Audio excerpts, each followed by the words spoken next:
Yo guys, it's Kim, and the Panasonic Lumix G7 is still on sale on Amazon for $600 in 2017. Is that still a good bargain?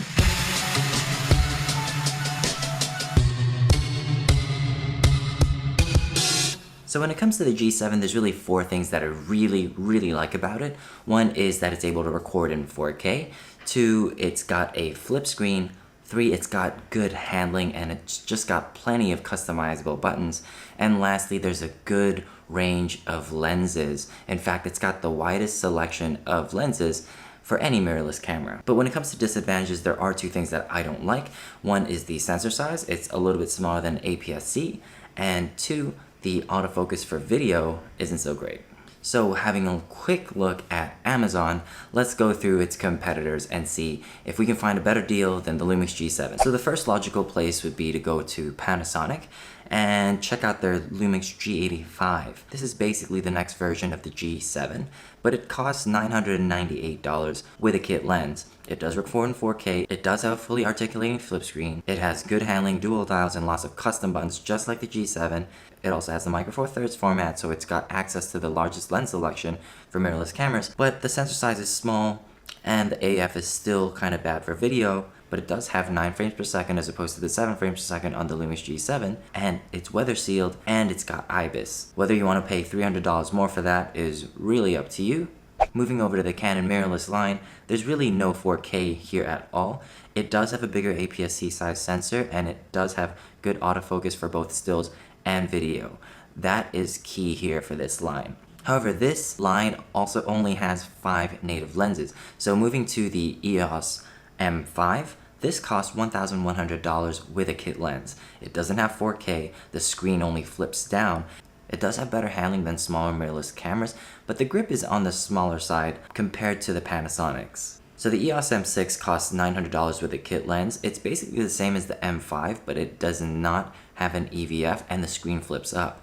It also has a decent grip for a small camera, and basically both these cameras are ideal for casual photographers that rarely want to shoot video. Moving over to Sony, now they sort of have 3 cameras in this price category, and overall their picture quality is better than Panasonic. They also have very good autofocus performance for videos and stills, which is just a notch under Canon, but the screen only flips up or down. The handling is decent, but the menus are difficult to navigate. There's a decent lens selection, but the lenses can be big and expensive. So starting us off, the A6000 sells for $600 with a kit lens. There's no 4K, there's no touchscreen or mic jack, and it's also 3 years old. This camera is ideal for casual photographers that sometimes want to shoot video in 1080p. Moving over to the A6300, it sells for $950 with a kit lens. It does record in 4K, the screen only flips up or down, and there is no touchscreen, but it does overheat when recording 4K. Moving over to the A6500, which sells for $1,655 with a kit lens. It records 4K, it does have a touchscreen so you can use it to focus, but you can't use it for menus. It also still has that overheating issue, but it does have IBIS. So the A63000 and the A65000 are ideal for experienced photographers and videographers that want 4K capability and overall excellent image quality, provided you can deal with the overheating issue and the added price. Moving over to Fuji, really these cameras are more still-centric, and all their cameras use a 2.5mm jack. Overall, they've got really good handling, they've got dual dials and all sorts of custom buttons.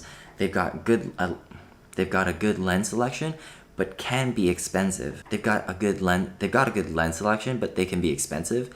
They also have an APS-C size sensor, which is great. Autofocus for video and stills are better than Panasonic. So starting us off, the Fuji X-T10 sells for $900 with a kit lens. It doesn't have 4K, the screen only flips up or down, and it's not a touch screen.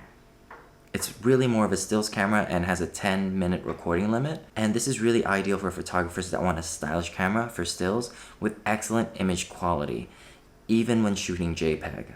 Now the Fuji X-T20 is basically the upgrade of the X-T10.